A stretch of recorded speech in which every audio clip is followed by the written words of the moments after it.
আচ্ছা, তোমরা কি জানতে যে নিউ টাউনেও একটা ইস্কনের মন্দির রয়েছে? তো আমি তো জানতে পেরেই আজকে বিকেলবেলায় চলে এলাম, আর এসে তো বেশ ভালো লাগলো এখানের পরিবেশ। যদিও এখনও অনেক কিছুই করা দেখলাম বাকি রয়েছে, মানে আস্তে আস্তে হবে। আর তোমরা যদি সন্ধে আরতি বা ভজন দেখতে চাও তাহলে সন্ধে 6:30টার সময় চলে এসো। তো এখানে আর 6:30টার সময়তেই সন্ধে আরতি হয়। তো আমরা কিছুক্ষণ সন্ধে আরতি দেখে তারপর এই কাউন্টার থেকে প্রসাদ নিলাম। এছাড়াও বিভিন্ন ধরনের ভোগও পাওয়া যায়, তোমরা চাইলে নিতেই পারো। কোথায় আছে না, সরু পেটে গরু ধরে, আমি খেতে পারলাম না, 2 চামচ খেয়েছি। এই যে নিজেরটা খেয়ে আবার আমারটাও খাচ্ছে, এই যে দেখো। আর এখানে গোশালাও রয়েছে, আর এই ষাঁড়ের শিংটা দেখো জাস্ট। আর তাছাড়া প্রচুর গরুও রয়েছে, আর এখানে খাওয়ারও রয়েছে। তো কেউ যদি খাওয়াতে চায় তো খাওয়াতে পারে।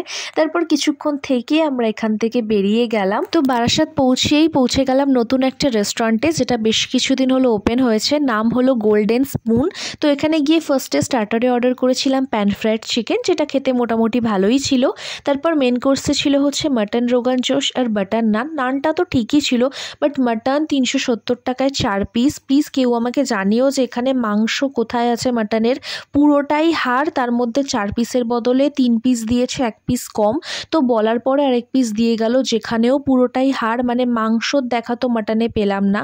আর বিল দেখিয়েই দিলাম তোমাদের। তো মাটনটা নিয়ে প্রচণ্ড ডিসঅ্যাপয়েন্ট হয়েছি। রেস্টুরেন্ট থেকে বেরিয়ে দেখছি আমাদের স্কুটি সিটে কেউ থুতু ফেলে রেখে গেছে। মানে কত অসভ্য লোক যে এখনও মানে বর্তমান পৃথিবীতে, এগুলোই হচ্ছে তাদের কাজকর্মের দ্বারা তাদের প্রমাণ।